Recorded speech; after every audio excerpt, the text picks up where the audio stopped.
was a point in my career where I was training people. I was taking people who knew absolutely nothing about a process, and it was a great joy of mine. I was so passionate when this part of my life was occurring. I love being able to develop people. I love being able to help people. I love being able to stand in front of people because each and every time it's a therapy for me, if you will. I used to have a huge fear of speaking in public. I still get nervous now. I still get nervous before I speak to you all. But it's a way that I'm able to channel my nervousness to be able to overcome it. And each and every time that I'm able to do it, I feel like it's a blessing from God. It's a way to face my former fears and be able to use it to be of great help to people.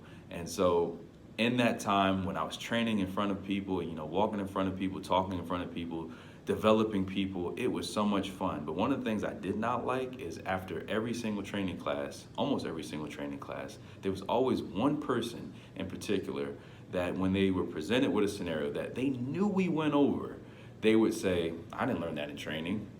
They didn't tell us that, knowing that that was a part of the curriculum. How many trainers or how many teachers out there have students right now or have people that are in their classes or that were in your class that can relate to what I'm saying?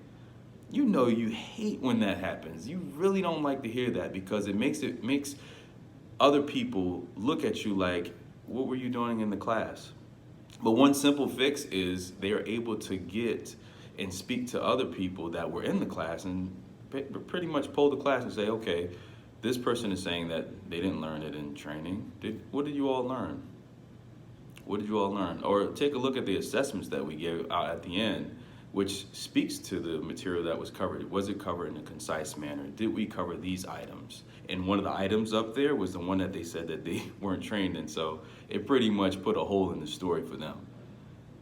But I think about in our lives, how many people who are trainers of us or training us or trying to develop us, whether it's a mentor, whether it's a pastor, whether it's a teacher, whether it's another trainer, how many people have that huge responsibility? I think it's a really great responsibility. It's mentioned several times in the Bible how important it is when you're taking on any type of teaching or leadership role. Leadership is so important, but I think that it's overlooked because we take a look at the title, we take a look at the money, we take a look at all these different things, but we really need to really appreciate what kind of blessing we're receiving and also be able to understand the responsibility that comes along with it. It's a high level responsibility. And if we are ill-equipping people, if we're not equipping people to be able to handle these things, it's almost like if someone is giving you a license without giving you the instruction, how many accidents, how many deaths, how many violations we'll have in society.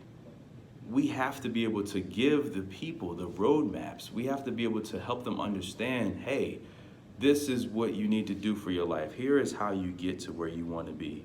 And give them a step-by-step instruction.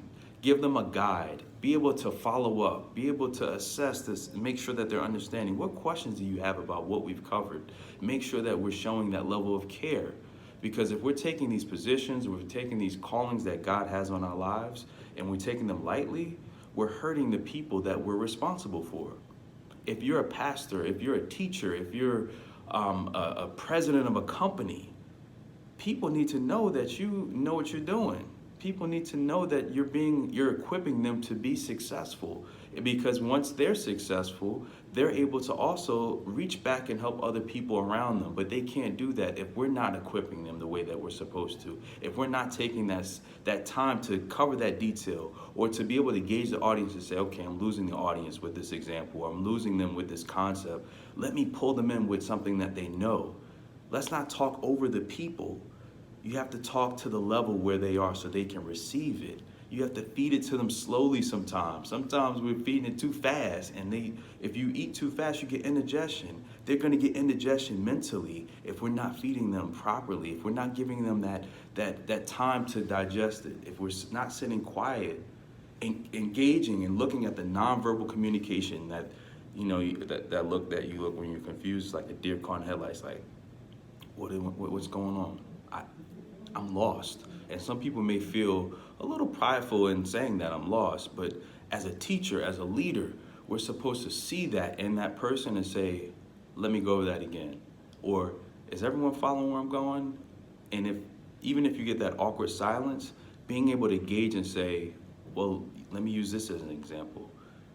Go with what you know that they know, and be able to train them and help them.